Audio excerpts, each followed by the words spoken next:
ایک صاحب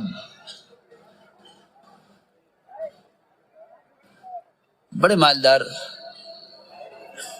بہت مالدار، پڑوسی ان کا بڑا اچھا تھا، بہت دوستی اس سے۔ کہیں سفر میں جانے لگے تو خیال ہوا کہ لمبا سفر ہے، گھر تو کوئی ہے نہیں، قیمتی سامان گھر میں ہے، ایسا نہ ہو پیچھے کوئی چوری ڈکیتی ہو جاوے۔ تو پڑوسی کے پاس گئے، اس سے بات کی، دوست، بہت دوستی، مستقل ساتھ رہنا۔ اس سے کہا کہ دوست میں سفر پہ جا رہا ہوں۔ یہ دوست پڑوسی غیر مسلم تھا، یہودی۔ اس سے بات کی، نے کہا یار میں جا رہا ہوں سفر پہ اور یہ میرا کچھ مال ہے، تم گھر پہ ہو، رکھ لو اپنے پاس۔ میں نے کہا ٹھیک ہے، کوئی بات نہیں، پڑوسی ہے، اعتماد بھی ہے، دوستی بھی ہے، بے تکلفی بہت تھی، رکھوا دیا۔ ایک بڑے صندوق میں سارا نقدی سونا جو کچھ تھا وہ سب بند کر کے، یہ ہے ٹھیک ہے، رکھ دو۔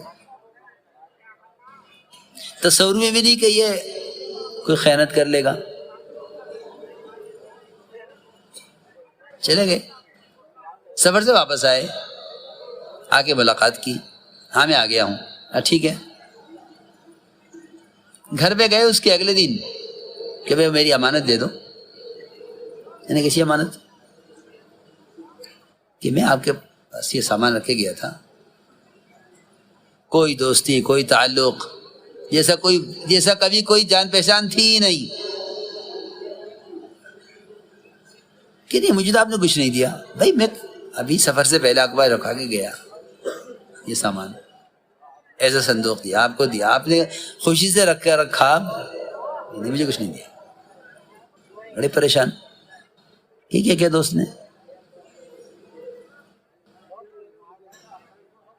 کچھ سمجھ میں نہ آیا کیا کروں۔ گئے پادری کے پاس،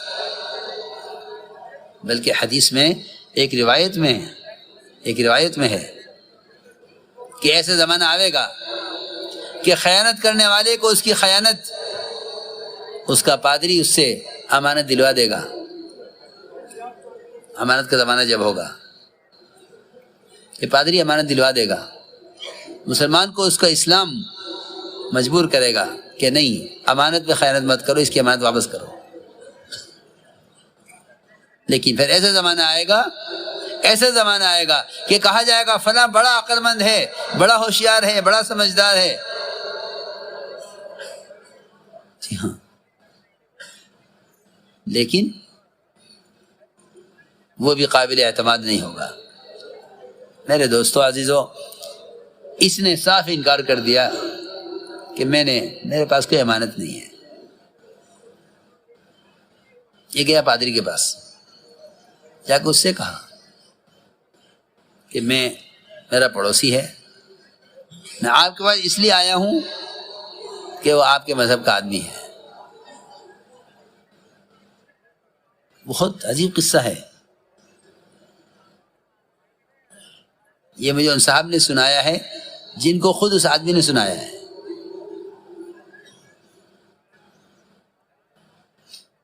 کہنے لگا کہ پادری سن کر حیران ہو گیا، پوچھا کیا مالیت تھی؟ اس نے بتایا کہ بھائی تم بڑے آدمی سیدھے نکلے، تم نے حوالے کر دیا اس کے۔ کہتے کہ بچپن کی دوستی، ساتھ رہنا، ساتھ کھانا، ساتھ بیٹھنا، اور کیا اس سے زیادہ اور کیا کرتا۔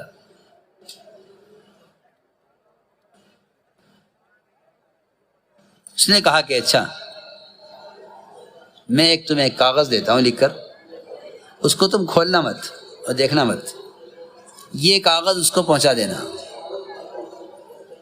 کہ میں گیا اس کے گھر دوبارہ، اس نے کہا کیوں آئے ہو میرے پاس؟ تمہاری کوئی امانت نہیں ہے، تم کیوں آئے ہو دوبارہ؟ کہنے لگا میں کچھ نہیں کرنے آیا، میں تو آپ کو ایک خط دینے کے لیے آیا ہوں۔ کس نے دیا خط؟ یہ کہ وہ آپ کا فلاں پادری ہے، اس نے آپ کو خط دیا ہے، میں اور کچھ نہیں کرنے کے لیے نہیں آیا۔ اس نے خط پڑھا کھول کر. خط پڑھتے ہی اس نے وہ خط اپنی جیب میں رکھا چھپا کر اور گیا اور وہ صندوق لے کے آیا اور آپ کی امانت ہے. یہ کیا ہوا؟ یہ وہ لپٹ گیا اس کو کہ تم دوست تم نے کیا کیا؟ یہ میں کتنا پریشان ہوا، میری ساری مالیت ساری دنیا میری ختم ہو گئی. اس نے کہا نہیں کچھ نہیں، تم یہ سامان لے جاؤ، جو ہو گیا ہو گیا، اسے لے جاؤ.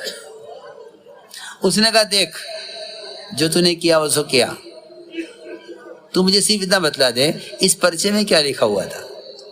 کہنے لگا نا یہ پوچھنے کی بات نہیں ہے، یہ پوچھنے کی بات نہیں، یہ میں نہیں بتا سکتا. نہ کہا نہیں تو بتا دے، دوستی کا تقاضا ہے بتا دے. اس نے کہا اس پرچے میں کوئی لمبی چوڑی نصیحت نہیں تھی، اس پرچے میں 2 لفظ لکھے ہوئے تھے.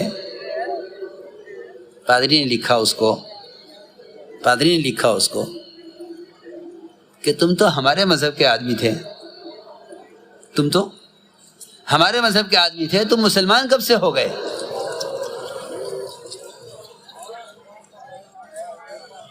تم تو ہمارے مذہب کے آدمی تھے، تم مسلمان کب سے ہو گئے؟ میں تو سن کر حیران ہو گیا. میں نے کہا مسلمان امانت میں، احسان میں، امت کو نفع پہنچانے میں، امانت کے ادا کرنے میں کبھی ایسا مشہور تھا کہ ساری مکے والوں کی امانتیں ابو بکر صدیق کے یہاں غیر بھی یقین کرتے تھے، اطمینان کرتے تھے کہ امانت یہاں رکھوا دو، بے فکر ہو جاؤ.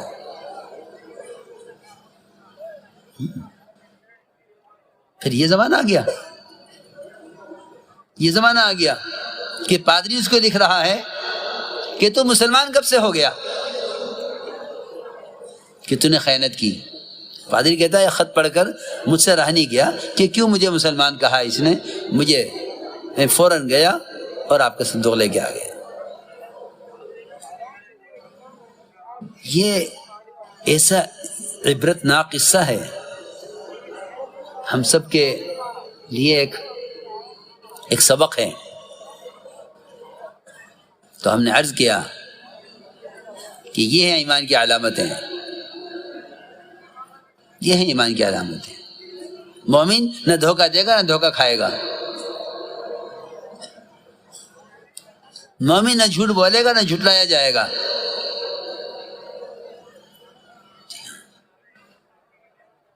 چنانچہ انہوں نے کہا کہ ہمارے اندر علامتیں ہیں کہ ہمارے اندر صبر ہے، ہمارے اندر شکر ہے. ایک صفت یہ ہے ہمارے دشمن پر کوئی مصیبت آتی ہے ہم خوش نہیں ہوتے. اس لیے بات یاد رکھو، اگر اس ملک میں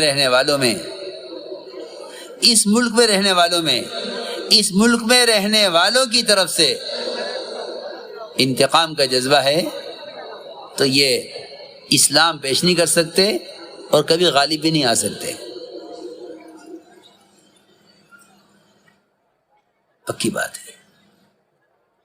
اس ملک میں رہنے والوں کے لیے، اس ملک میں رہنے والوں کے دلوں میں، اس ملک میں رہنے والوں سے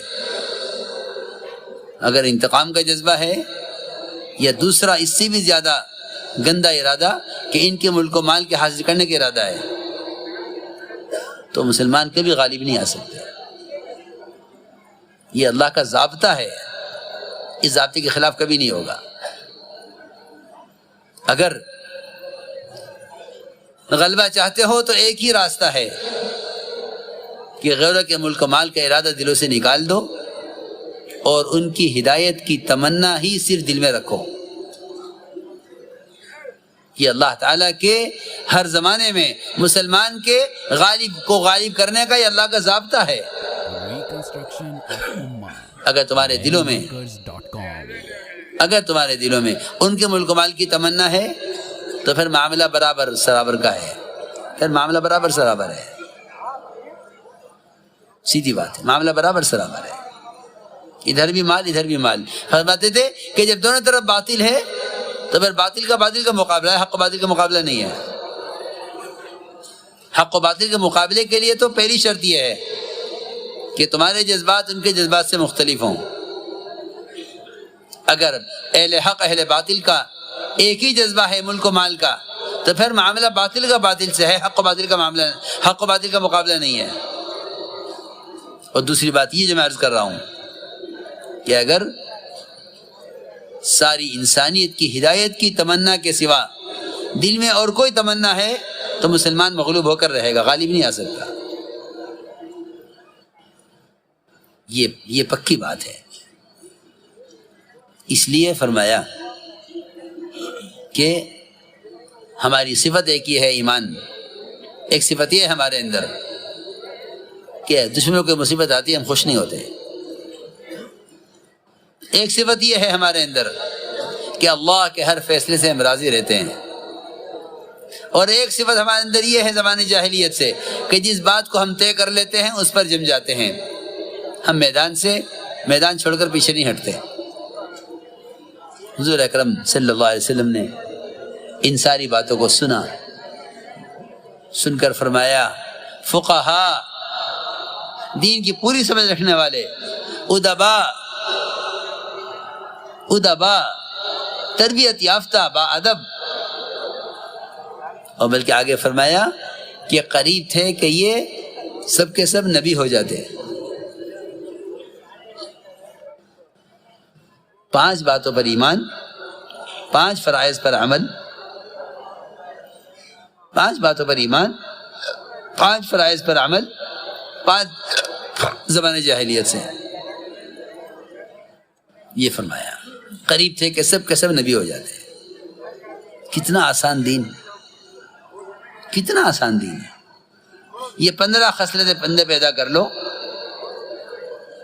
فرمایا قریب تھے کہ نبی ہو جاتے. کادو یکونوا انبیاء, اپنی اعلیٰ صفات کی وجہ سے. اس لیے میرا عزیز دوستو, اس ساری محنت و نقل و حرکت کا اصل مقصد اپنے آپ کو بدلنا ہے. کوئی وقتی طور پر کلمہ نماز سیکھنے کی تحریک نہیں ہے, بلکہ اس نقل و حرکت کے ذریعے امت کو فرائض سے لے کر معاملات, اخلاق, معاشرہ, احسان, لوگ کام آنا, اس ساری اسلام کے ان تمام شعبوں کو عملی طور پر پیش کرنا, یہ اس دعوت تبلیغ کا اصل مقصد ہے. کوئی تنظیم نہیں ہے کہ ہم تبلیغی جماعت کے عنوان پر جمع ہو جائیں, کچھ نہیں ہے.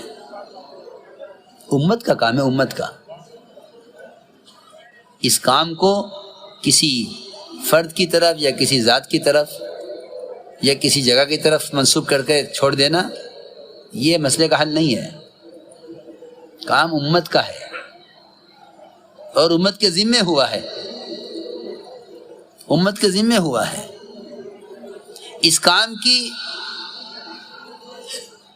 کام کی اجتماعیت باعتبار امت کے ہونے کی بنیادی چیز یہ ہے کہ اس کا اصل مقصد عملی طور پر بھلائی کا حکم کرنا, عملی طور پر برائی سے روکنا, یہ اس کام کا بنیادی مقصد ہے.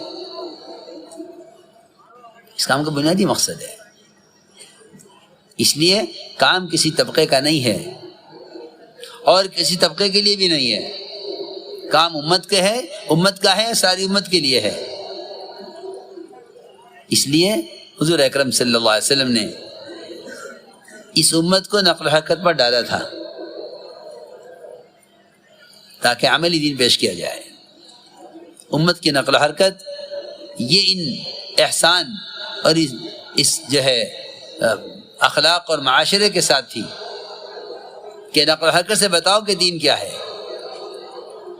اس لیے جو دین تحریک سے پیش کیا جا سکتا ہے وہ تحریر سے کبھی پیش نہیں کیا جا سکتا. اور یاد رکھیں میری بات کہ تحریر کبھی بھی تحریک کا متبادل نہیں ہو سکتی. تحریک کا متبادل نہیں ہو سکتی, کبھی نہیں. اس لیے کہ تحریر عمل نہیں الفاظ پیش کرے گی، اور تحریک عمل پیش کرے گی۔ میری بات ذرا سمجھنی چاہیے۔ نقل و حرکت، خروج، امت میں گھسنا، ملک اور ملک پھرنا، یہ تحریک ہے، حرکت میں آنا ہے۔ عملی اسلام حرکت سے پیش کیا جائے گا، عملی اسلام تحریر سے پیش نہیں کیا جا سکتا۔ اس لیے مولانا عبید اللہ صاحب بلیاوی رحمۃ اللہ علیہ، اللہ غریق رحمت کرے، فرماتے تھے یہ کام قلم کا نہیں، یہ قدم کا ہے۔ اور پھر عجیب بات فرمائی ہنس کے، کہنے کہ اس زمانے میں فون سے لوگ بات کر لیتے ہیں دین کی، یہ کام فون کا نہیں بلکہ خون کا ہے۔ جتنا رواج سے بچاؤ گے اتنا مجاہدہ وجود میں آئے گا، جتنا مجاہدہ وجود میں آئے گا اتنی خیر کی باتوں کا مکاشفہ ہوگا، اتنی خیر کی باتیں کھلیں گی۔ اس لیے کوئی تنظیم نہیں ہے، بلکہ دعوت اللہ کی وہ نقل و حرکت ہے جس پر صحابہ مجتمع تھے۔ اس لیے میرے دوستو عزیزو، اللہ کے راستے میں پھرنا اللہ کے امر کی وجہ سے ہے، اللہ کے راستے میں نکلنا اللہ کے امر کی وجہ سے ہے۔ ہم اس کام کو اللہ کے حکم کی وجہ سے کرتے ہیں، کیونکہ اللہ کے راستے کی نقل و حرکت میں کمی آنا یا اس کے تقاضوں کو چھوڑ کر بیٹھ جانا، یہ اللہ کی ناراضگی کا سبب ہے۔ مولانا صاحب فرماتے تھے اللہ کے راستے کی نقل و حرکت کا چھوڑ دینا موجب عذاب ہے، پکی بات ہے۔ اللہ کے راستے کے نفر کو چھوڑ دینا موجب عذاب ہے۔ کیوں؟ اس امت کی مثال دے کر کہا گیا ہے ایک کشتی کی سوار ہے، اگر غلط کرنے والوں کو نہیں روکو گے تو عبادت کرنے والے بھی ڈوبیں گے۔ پوری امت ایک کشتی کی سوار ہے۔ یہ بات نہیں کہ ہندوستانی کشتی الگ ہے، امریکہ کی کشتی الگ ہے، یورپ کی کشتی الگ ہے، افریقہ کی کشتی الگ ہے، ایسا نہیں ہے۔ پوری کی پوری امت سر عالم بکھری ہوئی ایک کشتی کی سوار ہے۔ اس کشتی میں جہاں جو سوراخ کرے گا سب ڈوبیں گے۔ نجات صرف ان کے لیے ہے جو دعوت اللہ پر ہیں۔ اسی طرح ہے قرآن میں فَلَمَّا نَسُوا مَا ذُكِّرُوا بِهِ أَنجَيْنَا الَّذِينَ يَنْهُونَ عَنِ السُّوءِ۔ دعوت، نجات صرف دعوت میں رکھی گئی ہے، نجات صرف دعوت میں رکھی گئی ہے۔ یہ قرآن کی آیت شروع میں پڑھ لی تھی کہ اللہ نے قسم کھا کر فرمایا ہے ساری انسانیت خسارے میں ہے سوائے ان لوگوں کے جو ایمان لائے، اعمال صالحہ کریں اور دوسروں کو ایمان اعمال صالحہ پر آمادہ بھی کریں۔ نجات ان کے لیے ہے، خسارے سے یہ بچیں گے۔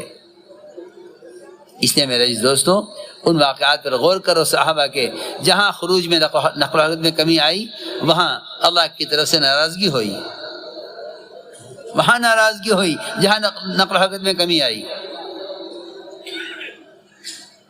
اس لیے یہ بات یاد رکھو کہ امت کو ارتداد سے بچانے اور امت کو اللہ کے فرائض پر لانے کے لیے نقل و حرکت کا کوئی متبادل نہیں ہے، کوئی متبادل نہیں ہے، یہ پکی بات ہے، اس کا کوئی بدل نہیں ہے۔ یہ کہنا کہ بات وہاں پہنچ گئی، وہاں پہنچ گئی، مولانا صاحب فرماتے تھے دین کی بات کا پہنچانا تبلیغ نہیں ہے، خود جا کر دعوت دینا تبلیغ ہے۔ جتنے بھی اسباب اور ذرائع نشر و اشاعت کے ہیں یہ سب خلاف سنت ہونے کی وجہ سے بے اثر ہیں۔ سنت یہی ہے کہ خود جا کر دعوت دو، سنت یہ ہے کہ خود جا کر دعوت دو۔ حضور اکرم صلی اللہ علیہ وسلم خود تمنا کر رہے ہیں میں اللہ کے راستے میں نکلوں، شہید کیا جاؤں، پھر زندہ کیا جاؤں، پھر شہید کیا جاؤں، پھر زندہ کیا جاؤں، پھر شہید کیا جاؤں، یہ تمنا آپ کی ہے۔ مدینہ منورہ میں مرنے والوں کو کسی اچھی خوشی سے نہیں دیکھا جاتا تھا، بلکہ مرنے والا مرنے سے پہلے تمنا کرتا تھا کاش اللہ کے راستے میں نکل کر مرتا، اور مرنے والے کے بارے میں ملامت کی جاتی تھی کاش یہ مدینہ میں نہ مرتا، اللہ کے راستے میں مرتا، تاکہ اس کی موت دین کی حیات کا ذریعہ بنتی۔ اس لیے میرے دوستو عزیزوں، یہ نقل و حرکت، یہ اس میں کمی کا آنا اللہ کی ناراضگی کا سبب ہے، یہ بات جاننی چاہیے سب کو۔ اللہ کے راستے میں نکلنے میں کمی کرنا اللہ کی ناراضگی کا سبب ہے۔ امت بھول گئی اس کو، یوں سمجھتے ہیں تبلیغ میں چلا لگاؤ دین سیکھنے کے لیے، دین سیکھ کے بیٹھ جاؤ، نہیں، اللہ کے راستے پھرنا مستقل اللہ کا امر ہے۔ حضرت میں فرمایا کرتے تھے اللہ کے راستے پھرنا نہ ہوتا میں دنیا میں رہنا پسند نہ کرتا۔